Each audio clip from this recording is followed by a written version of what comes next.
नहीं क्या, है ना। इसमें हम लोग पढ़ेंगे आज मूल अधिकार, भाग 3। क्या पढ़ेंगे? भाग 3, मूल अधिकार। हमसे कोई पूछेगा कि मूल अधिकार किस भाग में है, तो भाग 3 में। इसमें जो भाग 3 में है वो अनुच्छेद 12 से लेकर 35 तक है। कितने तक है? 12 से लेकर 35 तक। ठीक है। भाग 3 में क्या है? मूल अधिकार। कई बार यहां से प्रश्न पूछता है कि मूल अधिकार किस देश के संविधान से लिए गए हैं। मूल अधिकार किस देश के संविधान से लिए गए हैं? तो मूल अधिकार यूएसए। कहां से? यूएसए के संविधान से लिए गए हैं। ठीक है। मूल अधिकार को मैग्ना कार्टा कहा जाता है। क्या कहा जाता है? Magna carta. मैग्ना कार्टा क्या कहा जाता है? Magna carta. मूल अधिकार को क्या कहा जाता है?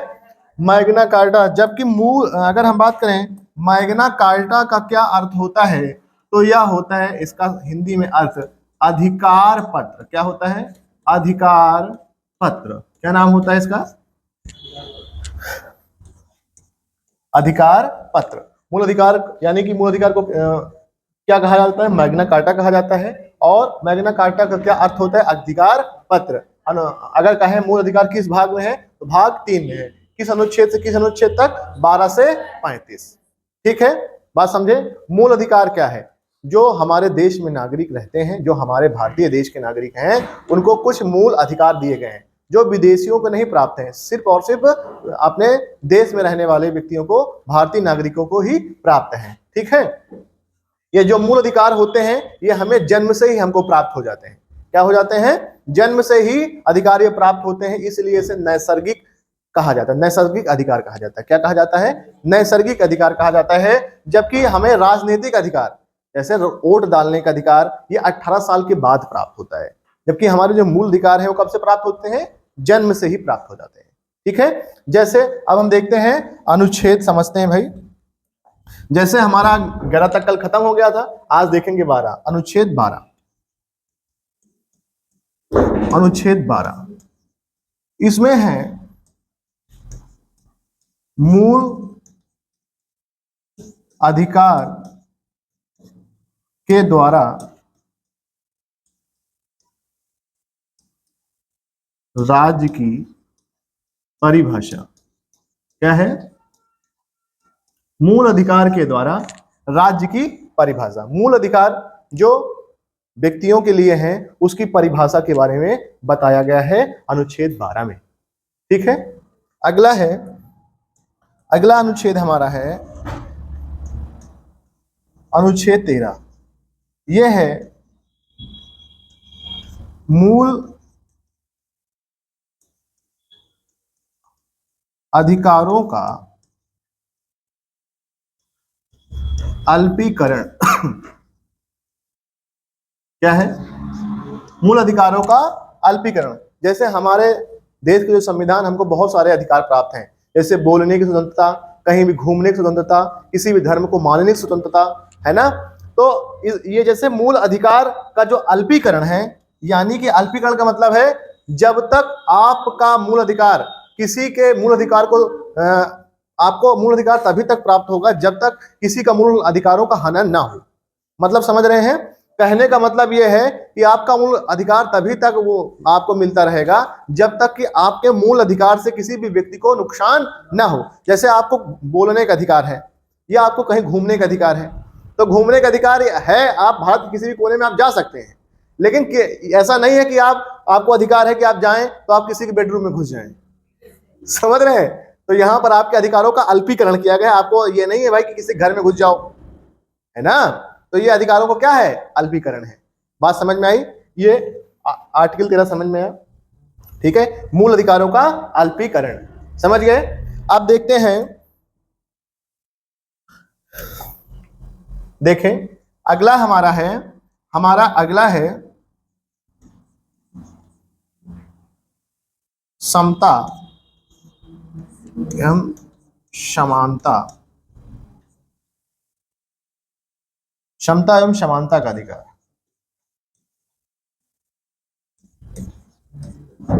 क्षमता एवं समानता का अधिकार ये जो है अनुच्छेद 14 से 18 तक है। कब तक है? अनुच्छेद 14 से अनुच्छेद 18 तक। कहां से कहां तक है?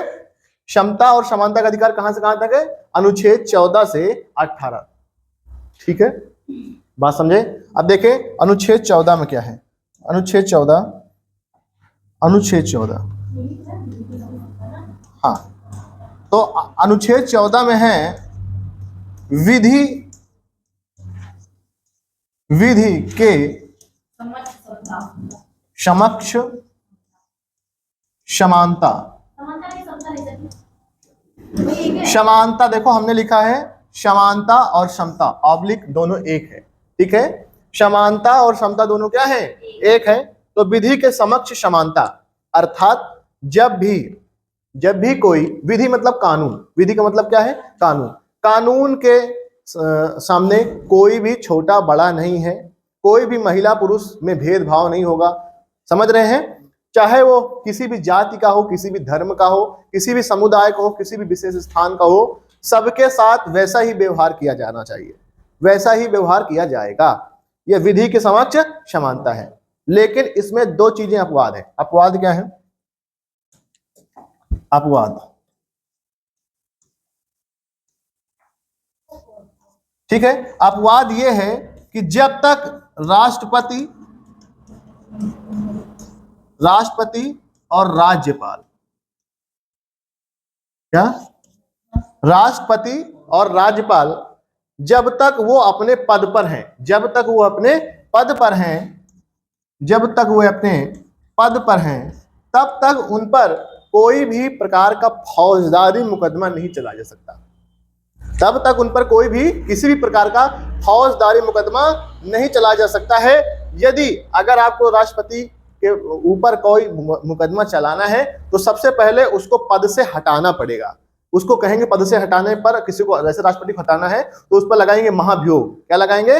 महाभियोग। और महाभियोग प्रक्रिया के दौरान राष्ट्रपति को हटाएंगे और उसके बाद फिर जो है क्या करेंगे, हम उस पर फौजदारी मुकदमा चला सकते हैं। ठीक है, बात समझ रहे हैं?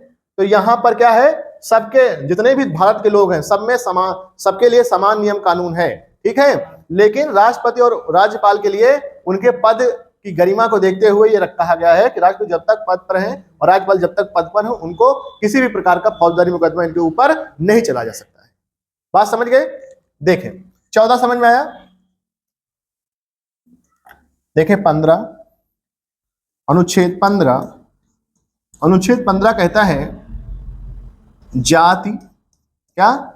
जाति, धर्म, क्या? धर्म, लिंग, क्या? लिंग, है ना, वंश, वंश, जाति, ये कह सकते हैं जन्म स्थान। कौन सा स्थान? जन्म स्थान। जन्म स्थान, जन्म स्थान के नाम पर किसी भी व्यक्ति के साथ भेदभाव नहीं किया जा सकता। भेदभाव नहीं किया जा सकता। ठीक है, जैसे देखें बहुत इंपॉर्टेंट है ये अनुच्छेद 15 जो है, बहुत ज्यादा इंपॉर्टेंट है। देखें अब इसमें देखो सबको समानता लाने के लिए है, यहां पर समानता लाने के लिए जाति, धर्म, लिंग, वंश, जन्म स्थान के आधार पर किसी भी व्यक्ति से भेदभाव नहीं किया जा सकता है। जैसे पहले के टाइम में क्या था कि क्या था कि मान लो ये महिला है, ये पुरुष है, इनको बहुत कम अधिकार प्राप्त हुआ करते थे। लेकिन अब इसमें क्या है कि सबको समानता की बात करता है ना, कि सब बराबर हैं, चाहे वो जिस जाति का हो, चाहे वो जिस धर्म का हो, चाहे वो महिला हो, चाहे पुरुष हो, चाहे वो उत्तर प्रदेश में जन्मा हो, चाहे बिहार में, चाहे कर्नाटक में, चाहे जहां स्थान पर, इस आधार पर किसी से भेदभाव नहीं किया जाएगा। ठीक है, बात समझ में आई?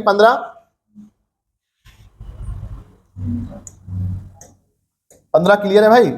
हाँ, चलो देखें 16, अनुच्छेद 16 कहता है, अनुच्छेद 16 पता है क्या कहता है?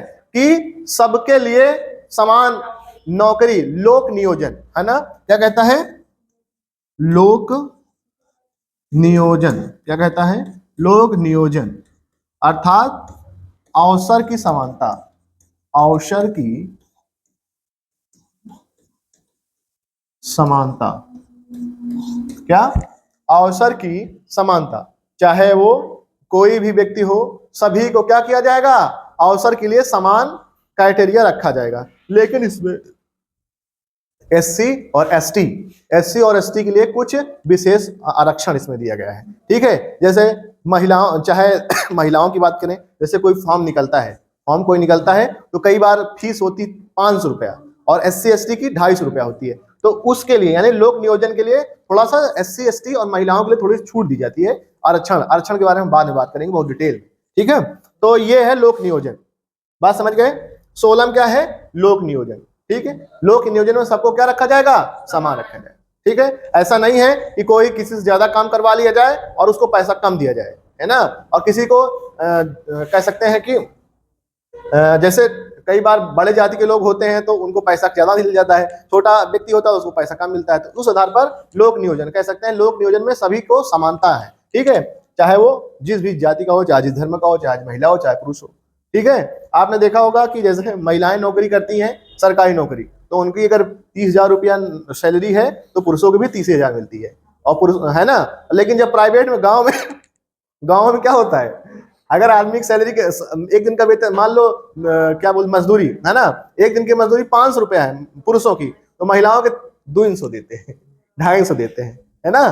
तो ये आधा किया जाता है, लेकिन ऐसा नहीं होना चाहिए, है ना। लोक नियोजन समान की अवसर की समानता का साथ साथ ये भी है उनके नौकरियों में भी भाई अवसर सबको समान मिलेगा, है ना। तो ये हो गया 16। 17 देखते हैं,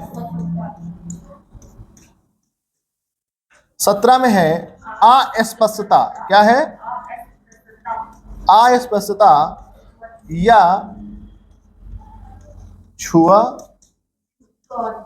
छूत का अंत, ठीक है।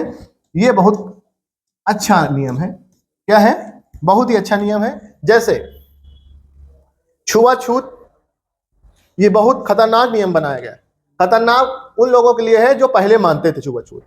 जब हमारा संविधान नहीं बना था तब जो एससी और एसटी समुदाय के लोग, यानी कि अनुसूचित जाति तथा जनजाति लोग हुआ करते थे, उनके ऊपर बहुत अत्याचार हुआ करता था। क्या हुआ करता था, बहुत ज्यादा अत्याचार हुआ करता था। ऐसा कहा जाता था तुम शूद्र हो, तुम शूद्र हो, तुमको ये सफाई का काम करना है, तुमको ये इतना खतरनाक था ना कि जो शूद्रों के पीछे एक झाड़ू बांध देते थे। क्या बांध देते थे, झाड़ू, और तुम जौनी जाओ एक साफ करते जाओ, समझे, तुम्हारे पैर के निशान नहीं बनने चाहिए, ये सिस्टम था। तो ये क्या किया गया, अनुच्छेद 17 जो है बहुत इंपॉर्टेंट है, खास तौर से एससी एसटी और महिलाओं के लिए, ठीक है। अस्पष्टता का अंत यानी छुआछूत का अंत। अब अगर ऐसा कोई करता है, अगर आप छुआछूत के थ्रू कोई भी, जैसे छुआछूत का मतलब ये है कि जैसे कोई पानी, जैसे कुआं है गांव में, क्या है, कुआं है, और कुआं में कोई एससी वर्ग का यानी कि अनुसूचित जाति का व्यक्ति पानी पी ले, कुआं से निकाल कर, पूरा कुआं खराब, कुआं का पानी खराब। पहले नियम था, पहले यही नियम था कि अगर कोई एससी वर्ग का व्यक्ति पानी कुआं से पानी निकाल कर पी ले तो पूरी कुआं का पानी खराब। यहां तक कि तालाब का पानी, यहां तक कि तालाब, अब तो जानवर भी ना पिए तालाब का पानी, है ना, जानवर भी अब जो नहीं पी रहे हैं, मनुष्यों के लिए पीने का अधिकार नहीं था एससी और एसटी वर्ग के लोगों के लिए, समझे। ऐसा कहा जाता है, अम्बेडकर जी जब पढ़ते थे उनके लिए अलग से मटका बनाया जाता था, तुम अपने लिए अलग बैठो पानी लेकर, उनको दूर से पानी पिलाया जाता था। ये सिचुएशन थी एक समय भारत में, ठीक है। तो छुआछूत का मतलब समझ में आया। अब इसमें क्या कर दिया है, अगर कोई व्यक्ति इस आधार पर कोई किसी व्यक्ति से छुआछूत करता है तो पूरे 6 माह की जेल है और 500 रुपया जुर्माना। कितना, 6 माह की जेल है और 500 रुपया जुर्माना। यह हो सकता है दोनों कर दिया जाए। अगर कोई व्यक्ति किसी के साथ इस आधार पर कि तुम इस जाति के हो, छोटी जाति के हो, गाली देता है, चमार, पासी, अहिर, गड़िया, तेली, तमोली कहता है, तो उसको 6 महीने की जेल है। जाति आधार पर, जाति सूचक शब्दों का प्रयोग करके किसी गाली दे देता तो 6 महीना की जो है सजा का प्रावधान है, समझ रहे हो। तो हालांकि अब बहुत रेयर केस में होता है, लेकिन कहीं ना कहीं अभी भी हो रहा है, बहुत सारी जगहों पर आपने देखा होगा, यूट्यूब पर या सोशल मीडिया पर ऐसे वीडियो आते रहते हैं कि जो कि एकदम दहला देते हैं कि कैसा हो गया ये, है ना। जात के नाम पर लोगों को मारा जाता है कि ये छोटी जात का व्यक्ति, इसको मार दोगे कुछ नहीं होगा, ये छोटी जात की महिला है, इसको कुछ भी कह दोगे कुछ नहीं होगा, है ना। अभी तक हमारे देश में हो रहा, लेकिन सोचो जब ये संविधान नहीं था तब क्या रहा होगा, तब कैसी कंडीशन रही होगी, है ना। चले 17 समझ में आया। अब देखें 18 समझ में आया ना। 17 देखें अनुच्छेद 18 में है उपाधियों का अंत। क्या? उपाधियों का अंत। किसका अंत है भाई? उपाधियों का। पहले लोग उपाधि देते थे, क्या देते थे? उपाधि। सर नाइटहुड की उपाधि, है ना, सर नाइट की उपाधि, सर की उपाधि, विभिन्न प्रकार की उपाधियां लोग दे देते थे और वो अपने नाम के सामने उपाधि लगाते थे। लेकिन अब क्या किया गया है? उपाधियों का अंत कर दिया गया है। लेकिन इसमें जैसे सेना, क्या? जैसे सेना के अधिकारी हैं, जैसे कैपिटन है, कैप्टन, मेजर, लेफ्टिनेंट, ऐसे पदों के सामने नाम के आगे ये लगा सकते हैं। ठीक है, सेना में क्या? कैप्टन, लेफ्टिनेंट, है ना, मेजर, ऐसे सब, जैसे मेजर सुरीन, तो मेजर लगा सकते हो अपने नाम के सामने अब पहले आपके, है ना। और जैसे शिक्षा के क्षेत्र से, जो शिक्षा से क्षेत्र से, डॉक्टर, मास्टर, है ना, ये सब अपने नाम के सामने लगा सकते हैं। लेकिन किसी भी चीज को उसके उपसर्ग की तरह प्रयोग, उपसर्ग के तथा प्रत्यय की तरह प्रयोग नहीं कर सकते। उपसर्ग मतलब समझ रहे हो? शब्द के आगे लगा के एकदम प्रॉपर कि हम ये हैं, है ना, उस तरह प्रयोग नहीं कर सकते। तीसरा है जैसे कि किसी प्रकार का पुरस्कार आपको प्राप्त हो, जैसे भारत रत्न। कौन सा रत्न? भारत रत्न। भारत रत्न पुरस्कार आपको प्राप्त हुआ है। और जो है आपको जो है पद्मश्री प्राप्त हुआ है, पद्म भूषण प्राप्त हुआ है, तो आप अपने नाम के सामने लगा सकते हैं। लेकिन क्या कि आप जो है उसको उपसर्ग और प्रत्यय के रूप में नहीं प्रयोग कर सकते। ठीक है, उपाधियों का अंत है। बात समझ में आया? अब लेकिन अब इसमें यह भी कहा गया है कि आप किसी विदेशी से भी उपाधि नहीं ले सकते हो, किसी विदेशी देश से भी आप उपाधि नहीं ले सकते हो। अगर ऐसा आप करना चाहते हो तो आपको राष्ट्रपति से इजाजत लेनी होगी। क्या लेनी होगी? जैसे मान लीजिए कोई देश का है और मुझे कोई उपाधि देना चाहता है, तो सब मुझे तो दे सकता है, लेकिन मुझे अपने देश के जो राष्ट्रपति हैं उनसे मुझे इजाजत लेनी पड़ेगी कि ये देश का जो व्यक्ति है मुझे ये उपाधि देना चाहता है, क्या मैं ले लूं? अगर वो कहते हैं तो ले सकता हूं, अगर कहते हैं नहीं तो फिर नहीं। समझ गए? उपाधियों का अंत समझ में आया? आर्टिकल 18 अनुच्छेद 18 समझ में आया। देखें 19 अनुच्छेद 19। ठीक है, अनुच्छेद 19 भी बहुत महत्वपूर्ण है। इसमें आप देख लें, अनुच्छेद 19 में जो है स्वतंत्रता है। क्या है? स्वतंत्रता का अधिकार ये है आर्टिकल 19 से 23 तक, 19 से 22 तक। कहां तक है? 19 से 22 तक। ठीक है,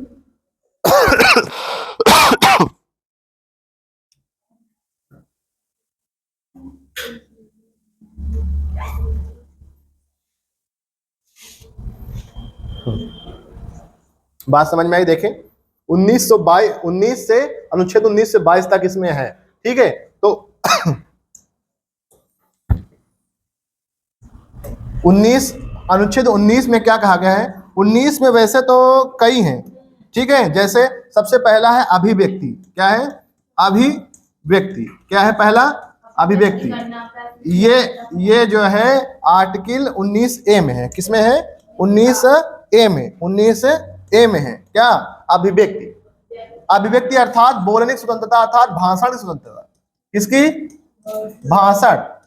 भाषण यानी कि बोलने की स्वतंत्रता। इसी में है आपके झंडा फहराना। क्या फहराना? झंडा फहराना। इसी में पुतला फूंकना। क्या? पुतला जलाना या पुतला फूंकना? पुतला जलाना। ठीक है। और इसमें है प्रेस की स्वतंत्रता। किसकी? प्रेस, यानी कि जो पत्रकार होते हैं, प्रेस किसी की स्वतंत्रता। ठीक है। इसमें झंडा फहराना, पुतला जलाना, प्रेस स्वतंत्रता शामिल है अभिव्यक्ति वाले में। ठीक है। बोलने का अधिकार, ये 19A में है। 19 क्या देखें, बी, इसको बी भी बोल सकते हो, इसको ए का और खा भी बोल सकते हो। ठीक है। तो अभिव्यक्ति के बाद होता है सभा। क्या है? सभा। आप जो है किसी भी जगह पर आप सभा का आयोजन कर सकते हो, लेकिन शर्त यह है बिना हथियार के। क्या? बिना हथियार के। आपके पास कोई विभिन्न प्रकार के हथियार नहीं होने चाहिए, बिना हथियार के। ठीक है भाई। सभा। सभा के बाद आप बना सकते हैं संगठन। क्या बना सकते हैं? सी, संगठन बना सकते हैं। क्या बना सकते हैं? संगठन। क्या बना सकते हैं? 19 के ए में है अभिव्यक्ति, 19 के बी में है सभा बिना हथियार के। जैसे देखते हो सभा बनाते हैं ना लोग, पहले सभा बुलाते हैं ना कि मीटिंग वूटिंग करना होता है, कोई आंदोलन करना होता है तो सभा बुलाते हैं, लोग अपनी बात रखते हैं, सभा आयोजित करते हैं, तो बुला सकते हैं। लेकिन शर्त यह है कि हथियार नहीं होना चाहिए, नहीं तो वही हो जाएगा विदेश से अन्य देशों में चल रहा है हथियार के साथ, है ना। डी। ठीक है। संगठन बनाएंगे। फिर आप एक स्वतंत्रता, घूमने स्वतंत्रता की है कि घूमने की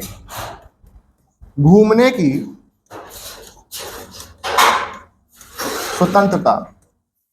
किसकी स्वतंत्रता है? घूमने की स्वतंत्रता है। किसकी स्वतंत्रता है? घूमने की। किसकी है? घूमने। आप भारत के किसी भी राज्य में जा सकते हैं, घूम सकते हैं। ठीक है। बात समझ रहे हैं? बात समझ रहे हैं नहीं? वो गेट बंद कर दो जो सूरज। ठीक है। ठीक है। अगला देखें, अगला है ई, यानी कि घूमने के बाद आप घूम सकते हैं और फिर उसके बाद बस सकते हैं। क्या सकते हैं? कहीं भी बस सकते हैं, यानी कि रह सकते हैं। भारत के किसी भी राज्य में आप घूम सकते हैं, फिर उसके बाद भारत के किसी भी राज्य में घूम सकते हैं, बस सकते हैं। बस का मतलब है किसी भी जगह पर जमीन खरीद सकते हैं। अब तो आप जम्मू कश्मीर में जमीन खरीद सकते हैं, पहले जम्मू कश्मीर में नहीं खरीद सकते थे, लेकिन आप जम्मू कश्मीर में भी खरीद सकते हैं। बात समझ गए? अब देखें, अगला है व्यापार। क्या? व्यापार। व्यापार तथा नौकरी, है ना। व्यापार तथा नौकरी करने की आपको स्वतंत्रता है। आप किसी भी चीज का व्यापार कर सकते हैं, लेकिन ऐसा ना हो कि जिसमें राष्ट्र का हानि हो। ठीक है। व्यापार करने की स्वतंत्रता है। किसी भी नौकरी को करने की स्वतंत्रता है। आप सरकारी, चाहे जो नौकरी आप जिसकी योग्यता आप रखते हैं उस आधार पर आप नौकरी कर सकते हैं। ठीक है। अगला है जी। जी नंबर है शक्ति, वो कहते हैं कि संपत्ति। किसका? संपत्ति का अधिकार। कौन सा अधिकार है? संपत्ति का अधिकार है। ठीक है। तो देखे जाए तो 1 2 3 4 5 6 7, ये 7 पहले थे। कितने थे? प्रारंभ में 7 थे। ये हमारे 7 मूल अधिकार हुआ करते थे। कितने अधिकार हुआ करते थे? 7। ये 7 मूल अधिकार हुआ करते थे। लेकिन अभी इनमें से जो ये संपत्ति का अधिकार है, इसको हटा दिया गया। इसको क्या कर दिया गया है? संपत्ति का अधिकार हटाकर मतलब इसको मूल अधिकार से हटा दिया गया है। मूल अधिकार से हटा दिया गया है। ठीक है। इसमें इसे 44वां संविधान संशोधन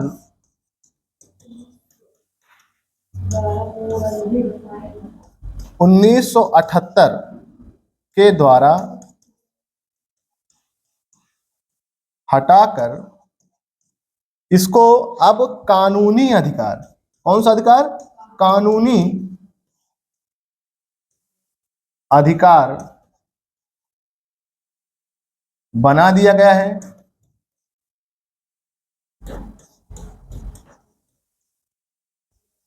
कानूनी अधिकार बना दिया गया है।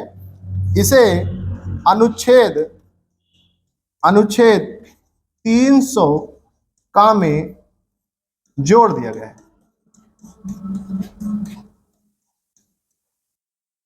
किसमें जोड़ दिया गया है? अनुच्छेद 300 काम में इसको जोड़ दिया गया है। बात क्लियर? किसमें जोड़ा गया है? 300 का, याद रहेगा 44वां संविधान संशोधन 1978 के द्वारा इसको मूल अधिकार की श्रेणी से क्या किया गया है? हटाकर ये कानूनी अधिकार में बदल दिया गया है, तब्दील कर दिया गया है और अनुच्छेद 300 का में इसको रख दिया गया है। बात क्लियर है? यहां तक बात क्लियर? यहां तक बात क्लियर? चले, ये हो गया हमारा 19 अनुच्छेद खत्म होता है। अब देखते हैं हम लोग अनुच्छेद 20। अनुच्छेद 20 ये है अपराधी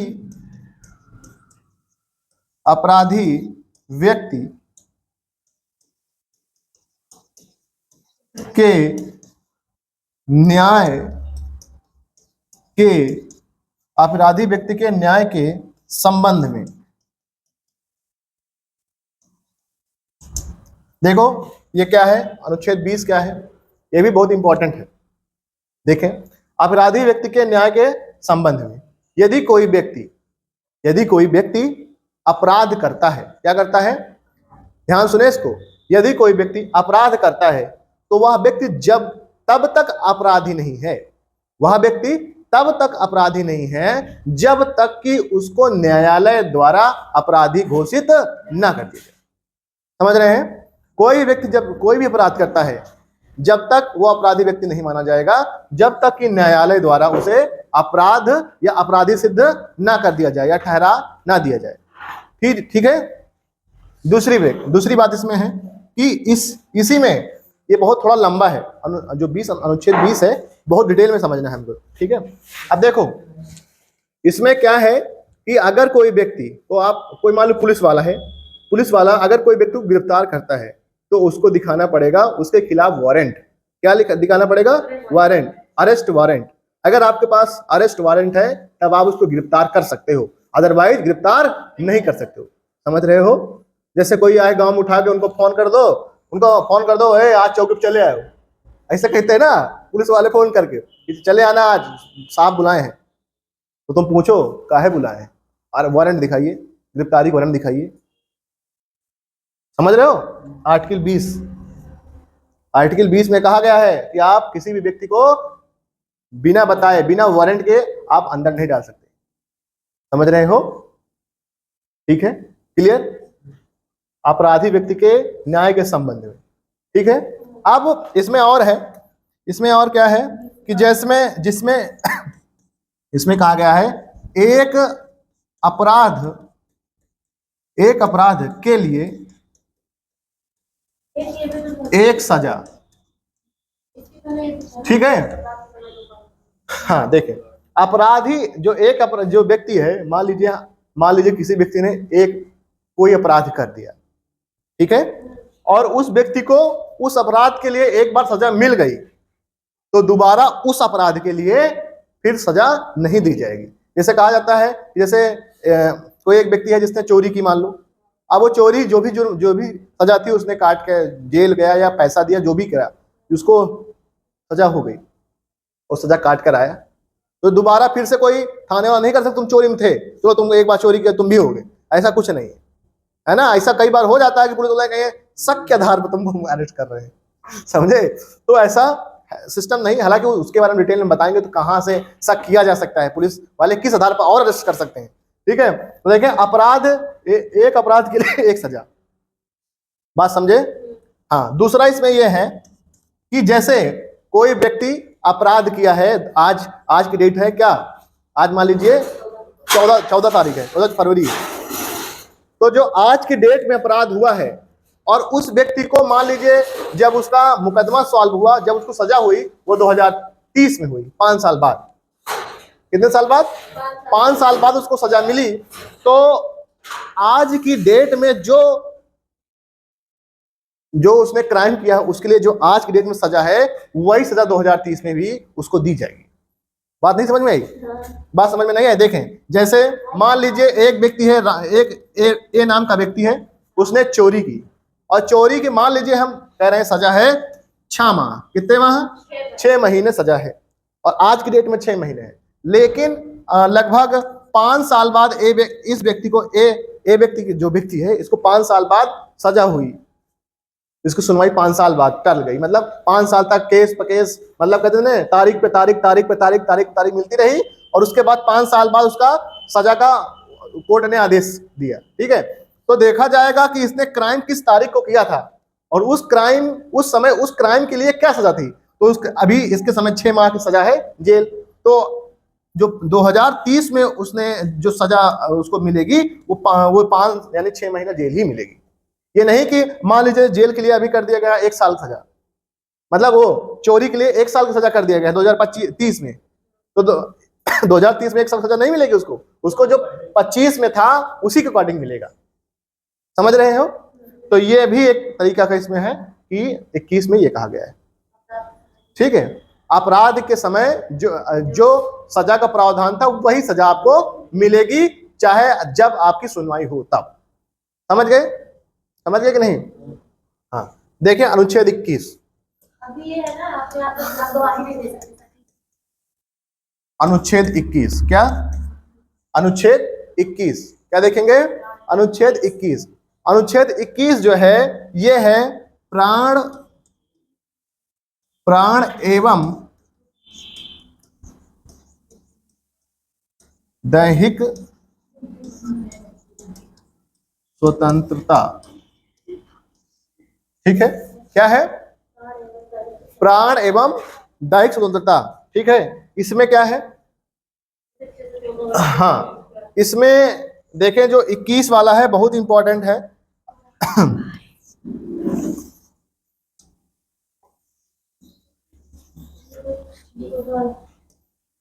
ठीक है, जैसे देखें इसमें है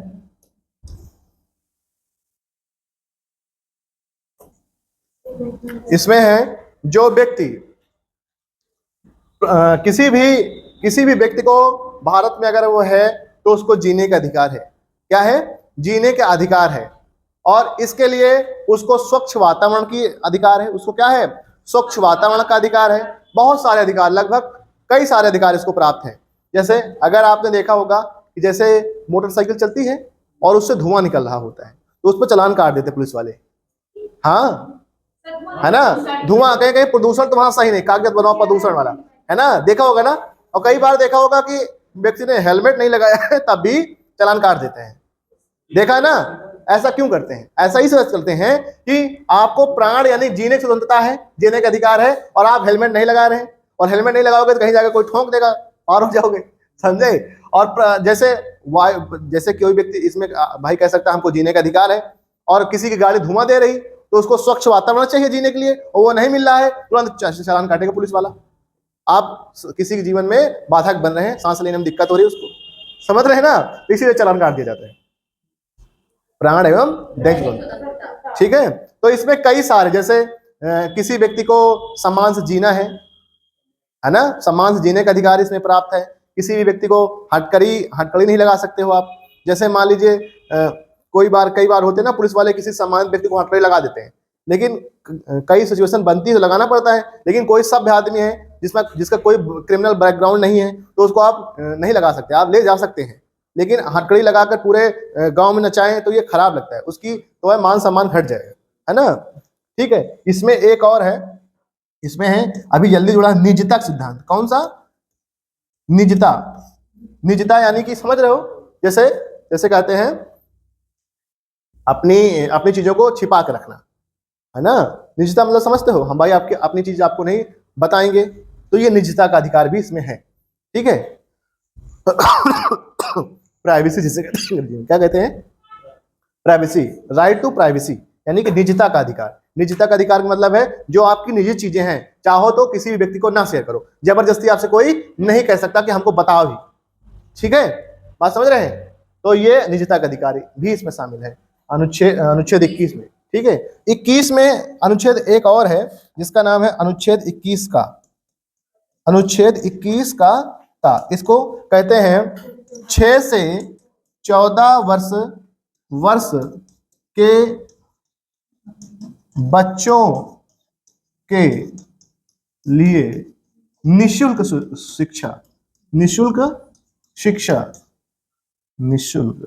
लिखना है, निःशुल्क शिक्षा। ठीक है, 6 से 14 तक के बच्चों के लिए निःशुल्क शिक्षा का अधिकार है। ठीक है, ये 6 से 14 तक के बच्चे को अधिकार है कि जो है वो फ्री में चाहे तो, जैसे सरकारी स्कूल, ये नहीं गवर्नमेंट में हम कह दो कि हम भैया हम शिक्षा, हमको अधिकार है, हमको फ्री में शिक्षा चाहिए, है ना। गवर्नमेंट स्कूल की बात है, सरकारी स्कूल की बात है, प्राइवेट में नहीं होगा। प्राइवेट में तो आपको पैसा देना पड़ेगा ना।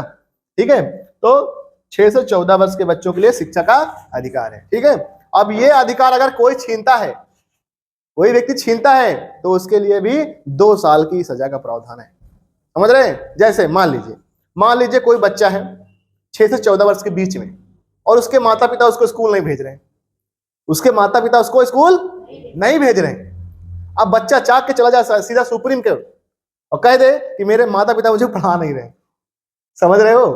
तो माता पिता को जो है सजा का प्रावधान है। समझ रहे हो नहीं? तो ऐसा आपको, अब वैसे तो ऐसा कोई नहीं करेगा, लेकिन इसमें आपको पढ़ेंगे अभी कि मूल कर्तव्य जब पढ़ेंगे आप, तो मूल कर्तव्य में कहा गया है, पहले मूल कर्तव्य 11 हुआ करते थे, वो 10 हुआ करते थे, अब 11 है। हम बताएंगे मूल कर्तव्य में कि माता पिता का ये कर्तव्य होगा कि अपने बच्चों को शिक्षा दें, 0 से लेकर 6 से लेकर 12 तक के बच्चों को, वर्ष के बच्चों 6 से लेकर 12 तक के बच्चों को शिक्षा का अधिकार प्राप्त है। ये मूल कर्तव्य है ना। जैसे हमको राष्ट्रगान का सम्मान करना, राष्ट्रगीत का सम्मान करना, राष्ट्रध्वज का सम्मान करना, राष्ट्रीय धरोहरों का संरक्षण करना, तो ये हमारा कर्तव्य है। वैसे ही हमारे अपने बच्चों को पढ़ाना भी हमारा क्या है? कर्तव्य है ना। तो ये कर्तव्य की तरह है। ठीक है, 21 समझ में आया? 21 का समझ में आया? ठीक है, आप देखें 22। ठीक है, देखो 22, अनुच्छेद 22, अनुच्छेद 22, इसमें क्या है? हाँ, ये बहुत इंपॉर्टेंट है। गिरफ्तारी के संबंध में संरक्षण। क्या? कुछ दशाओं में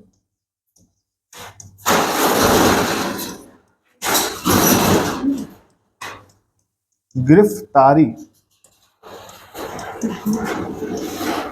के संबंध में संरक्षण।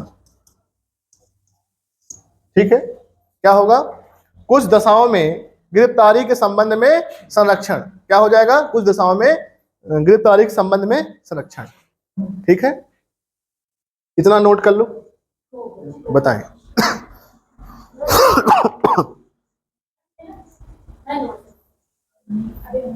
पूरा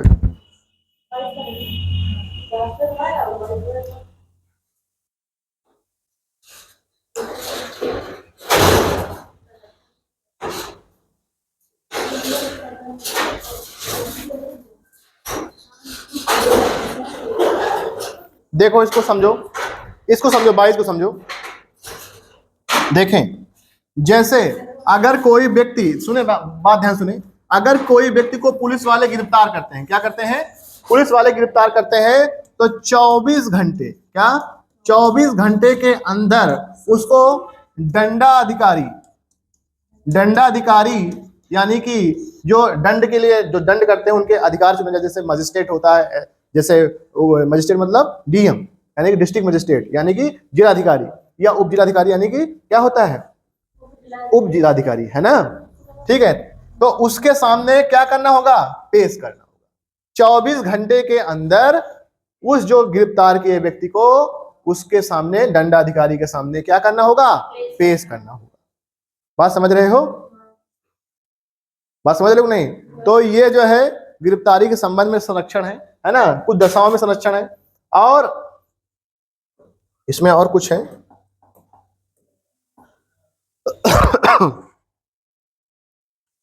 इसमें जैसे कह सकते हो, जैसे वकील, क्या वकील को जो है आप जो है वकील अपना आप स्वयं वकील ले सकते हैं। ये आपको अधिकार होगा कि आप किसी भी व्यक्ति, जो आप चाहें, जिस भी वकील को चाहें, वो आपको जो है मतलब कि कह सकते हैं वकील आप चुन सकते हैं। ठीक है, ये आपको अधिकार, वकील चुनने का अधिकार आपको है कि आप भले जो है आप जेल में हैं, लेकिन आपके मुकदमे के लिए आप बेगुनाह हैं, इसके लिए आप किसी जो कानून का जानकार है, जिसे वकील कहा जाता है, उसको आप चुन सकते हैं। ठीक है, बात समझ गए?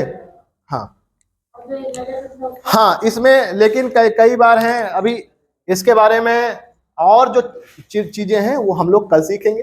ठीक है, जबकि इसमें हमने देखा है कि अभी अनुच्छेद 12 से पढ़े थे ना, 22 तक हमने समझ लिया है। एक बार चाहो तो फिर से देख लो, एक बार फिर से देख लो, फिर चले खत्म किया जाएगा। देखो सबसे पहले मूल अधिकार, भाग 3 में क्या है? मूल अधिकार। ये 12 से 35 तक है। ठीक है, इसको यूएसए संविधान से लिया गया है। इसे मैग्ना कार्टा कहा जाता है, और मैग्ना कार्टा का हिंदी में अर्थ क्या होता है? अधिकार पत्र। ठीक है, अनुच्छेद 12 मूल अधिकार के द्वारा राज्य की परिभाषा। ठीक है, और 13 क्या है? मूल अधिकारों का अल्पीकरण, यानी कि किसी को नुकसान अगर आपके मूल अधिकार से हो रहा है तो आपका वहां जो मूल अधिकार है वो खत्म हो जाता है। ठीक है, ठीक है, समता और समानता है ना, समता और समानता का अधिकार, अनुच्छेद 14 से 18 तक, 4 यानी कि 5 अनुच्छेद है ना। तो यहाँ पहला अनुच्छेद है 14, विधि के समक्ष समानता, अर्थात यहाँ पर कोई भी व्यक्ति कानून से बढ़कर नहीं है, कानून से बड़ा कोई भी नहीं है, चाहे वो जो व्यक्ति हो। लेकिन इसमें 2 व्यक्ति, राष्ट्रपति और राज्यपाल, जब तक वो पद पर हैं तब तक उन पर कोई भी प्रकार का फौजदारी मुकदमा नहीं चला जा सकता है। ठीक है, अगला है अनुच्छेद 15, जाति धर्म। अगर इसकी बात करें ना तो ये जो है विधि के समक्ष समानता, ये आपको बताना है कल कि ये किस देश के संविधान से लिया गया है, विधि के समक्ष समानता। ठीक है, जाति धर्म लिंग वंश जन्म स्थान के आधार पर भेदभाव नहीं किया जाएगा। ठीक है, कोई भी व्यक्ति होगा जो इस आधार पर कोई अगर भेदभाव करता है तो उसके लिए सजा का प्रावधान है। ठीक है, अगला है लोक नियोजन, अर्थात अवसर की समानता। जितने भी लोग भारत में हैं उनके लिए सभी को समान अवसर मिलेंगे। ठीक है, चाहे महिला हो, चाहे पुरुष हो, चाहे जिस जाति का हो, चाहे जिस धर्म को हो। लेकिन इसमें कुछ एससी और एसटी के लिए कह सकते हैं आरक्षण है, जिसे आप आरक्षण कहते हैं। आरक्षण के बारे में हम इस दिन अच्छे से चर्चा करेंगे। ठीक है, 17 अस्पृश्यता, यानी कि छुआछूत का अंत। ये बहुत ही अच्छा कानून है, स्पेशली उन लोगों के लिए जिन्हें छुआछूत का मतलब पहले छुआछूत का बहुत ज्यादा ग्रसित हुए हैं छुआछूत से। ठीक है, जैसे जो मिडिल क्लास कह सकते हैं, जो एससी एसटी के लोग हैं, अनुसूचित और अनुसूचित जनजाति के लोग हैं, उनको बहुत छुआछूत का सामना करना पड़ा था, उनके पूर्वजों को, है ना। बहुत दयनीय अवस्था उनकी थी। ठीक है, और अगर ऐसा कोई करता है तो उसे 6 माह की सजा और 500 रुपए जुर्माने का प्रावधान है। ठीक है, अगला देखें अनुच्छेद 18 उपाधियों का अंत। उपाधियों का अंत यानी कि कोई भी व्यक्ति, भारत का किसी भी व्यक्ति को उपाधि धारण नहीं कर सकता है। लेकिन इसमें सेना जैसे कैप्टन है ना, मेजर, लेफ्टिनेंट जो अधिकारी रैंक हैं, और शिक्षा जैसे जो पेशेवर हैं, शिक्षा, डॉक्टर है ना, मास्टर वगैरह। ठीक है, और जैसे कुछ लोगों को पुरस्कृत किया जाता है, जैसे भारत रत्न देकर, राष्ट्रीय पुरस्कार भारत रत्न है ना, और पद्म विभूषण, पद्मश्री से जो नवाजा जाता है, वो लोग अपने नाम के आगे लगा सकते हैं, लेकिन उपसर्ग और प्रत्यय की तरह प्रयोग नहीं कर सकते हैं। ठीक है, अगला है अनुच्छेद यहाँ 19 शुरू होता है, स्वतंत्रता का अधिकार। अनुच्छेद 19 से 22 तक, 19 से 22 तक है। ठीक है, इसमें 19 में 6 प्रकार की स्वतंत्रता है। कितनी प्रकार की स्वतंत्रता है? 6 प्रकार की। सबसे पहला अभिव्यक्ति, यानी कि बोलने का अधिकार, भाषण का अधिकार। आप किसी भी चीज को बोल सकते हो, कहीं भी बोल सकते हो, लेकिन किसी को आपके बोलने से नुकसान ना हो। ठीक है, इसमें ही झंडा फहराना, पुतला जलाना, प्रेस स्वतंत्रता शामिल है। ठीक है, अगला है सभा कर सकते हो बिना हथियार के साथ। सभा आप बुला सकते हो, सब कुछ बुला सकते हो, लोगों को इकट्ठा कर सकते हो, लेकिन शर्त यह है किसी के पास हथियार नहीं होना चाहिए, है ना, देश विरोधी, या नहीं तो ऐसा करने लगो कि गृह युद्ध चल जाए, है ना। संगठन, आप संगठन बना सकते हो, है ना, चाहे जिस वर्ग का हो। आप देखिए बहुत सारी सेनाएं बनी है, कर्णी सेना, भीम सेना, बहुत सारे संगठन बने हैं।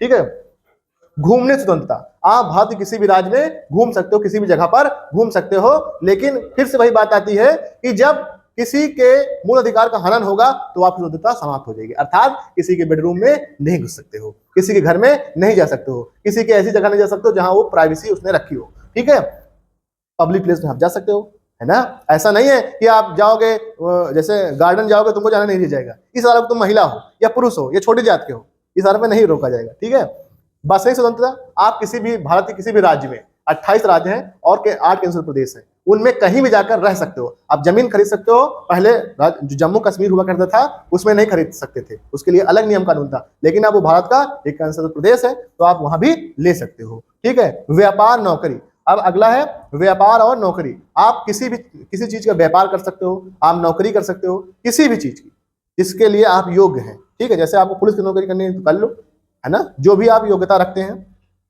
अगला है संपत्ति का अधिकार। इससे संपत्ति का अधिकार पहले 7